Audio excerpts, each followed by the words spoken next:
The Indiana Fever are taking on the Chicago Sky today, and it looks like the Indiana Fever are set to send out a message to Caitlin Clark, to Sophie Cunningham, and to Lexi Hall. Now, we saw Lexi Hall's minutes have already kind of been getting cut. I think she only played like 6 minutes in the first half of last game or something ridiculous. Okay, and we've seen it with our own two eyes. Lexi Hall continued to be thrown to the back burner by Stephanie White since day one before she even got. Something feels different. That's the message spreading across Fever social media right now. Not because of a loss, and not because of a bad game. Fans are starting to ask questions they weren't asking just a few weeks ago. Questions about leadership. Questions about team chemistry. Questions about what might really be happening behind the scenes. And somehow, all roads keep leading back to the same names: Caitlin Clark, Sophie Cunningham, Lexi Hull, and Stephanie White. The strange part? Nobody can point to one single moment. There wasn't one massive explosion. There wasn't one shocking announcement. Instead, it happened slowly. A comment here, a reaction there, a post-game interview, a clip, a replay, then another replay and another. Before long, Fever fans found themselves talking about something much bigger than basketball. That's when the theories started. Some supporters believe the pressure surrounding the team has reached an entirely new level. Others think fans are reading far too much into normal situations. But one thing nobody can deny is this: the conversation is getting louder, much louder. Then came Sophie Cunningham. Once again, Fever fans paid attention because whenever Sophie speaks, people listen. Not because she creates controversy, but because supporters believe she's saying exactly what she thinks. That's why every comment becomes a headline, every quote sparks discussion, and every reaction becomes evidence for someone's theory. Then came another twist. Lexi Hull's name entered the conversation, and suddenly fans started talking about a trio. Not an official trio. Not something announced by the team. A trio created entirely by supporters. Caitlin, Sophie, and Lexi. 3 players whom fans constantly connect together.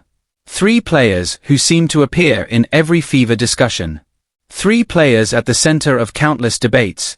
And that's when the conversation truly exploded. Out for in today's game as well. Now, for the Indiana Fever to win this game, Caitlin Clark needs to be dominant, and that requires Stephanie White getting the hell out of her way. But Caitlin Clark is the most important piece in this game.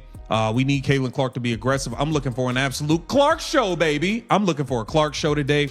I think this is a team she can definitely get off on. Yes, JC Shell's going to play some hard defense, but I don't think the Sky have enough to even do anything with Caitlin Clark as long as that basketball is in her hands. When that ball is in her hands, this girl makes magic.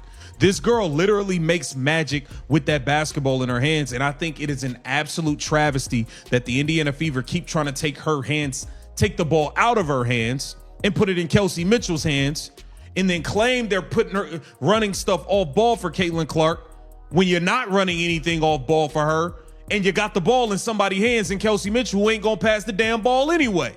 So I think it's ridiculous, man. In order for the Indiana Fever to handle this game, Caitlin Clark needs to have the ball in her hands, and she needs to put on a Clark show and be absolutely dominant, which I think she will do. The second thing is the Indiana Fever, Aaliyah Boston, Maisha Hines-Allen, Monique Billings. We need real screen set. Maisha Hines-Allen actually sets real picks, in my opinion. But we need real screen set, man. Aaliyah Boston is really, really, really bad at setting screens. She's really bad at setting screens. Half the time, she don't even touch nobody. Aaliyah Boston, to be getting $6 million and you can't even set a proper damn pick, I think is ridiculous. You got to get this thing figured out. I don't understand how you don't know how to set a pick and you've been in the league this long. It makes absolutely no sense to me. I'm tired of seeing this girl not be able to set a real screen. It's ridiculous at this point. It's absolutely ridiculous at this point. I'm sick and tired of seeing it. So we need real screen set for our guards, Caitlin Clark and Kelsey Mitchell. We need real screen set. The third thing is Kelsey Mitchell. You got to pass the damn ball. Okay. You tried to pass a little bit more last game. Cool. Let's keep it up. Let's keep the uptick in Kelsey Mitchell passing the ball. Now, you didn't score 20 last game. I know you're going to be on a rampage to get your 20 points today by any means necessary. We might watch Kelsey Mitchell put up 23, 24 shots out there tonight. but we need Kelsey Mitchell. Because once social media grabbed hold of the story, there was no slowing it down. Videos started appearing everywhere. Posts flooded timelines.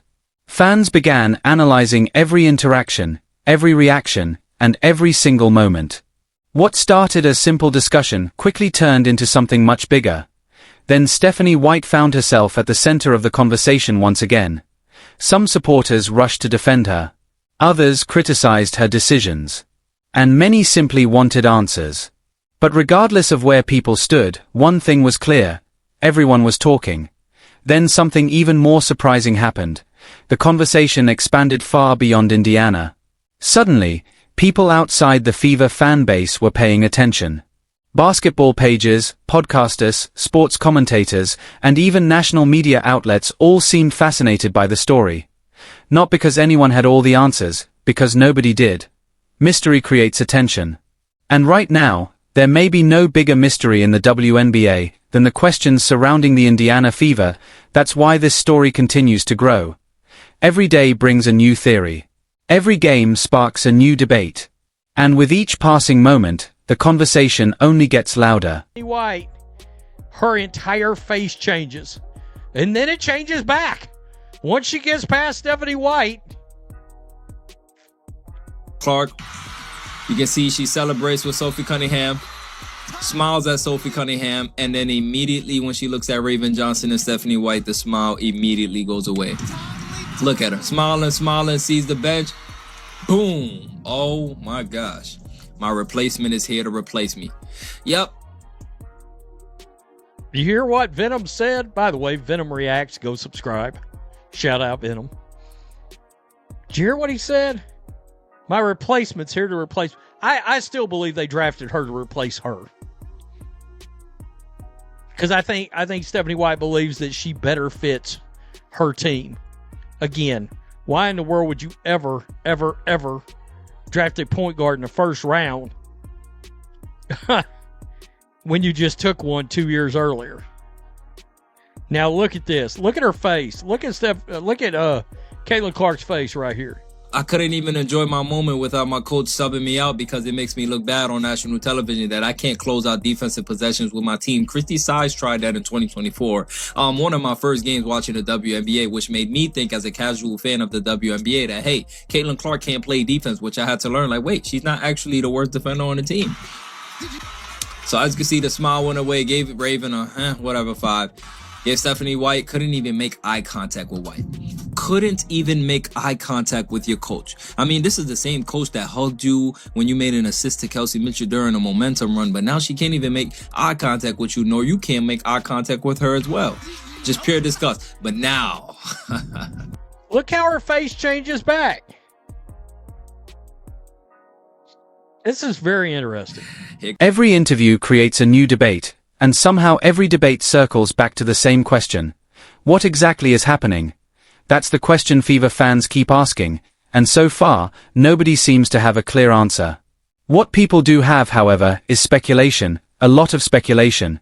Enough speculation to keep this conversation alive for weeks, and that's exactly why this story isn't going away. If anything, it's only getting bigger. Because whenever Caitlin Clark is involved, attention follows. Whenever Sophie Cunningham is involved, strong opinions follow. Whenever Lexi Hull is involved, supporters rally behind her. And whenever Stephanie White is involved, debate is never far behind. Put all of those ingredients together, and you get exactly what the Indiana Fever have right now: a team winning games, a fan base asking questions, and a story that refuses to disappear. The most intriguing part: this may only be the beginning. If the pressure continues to build and the spotlight keeps getting brighter, the next chapter could be even bigger than the last.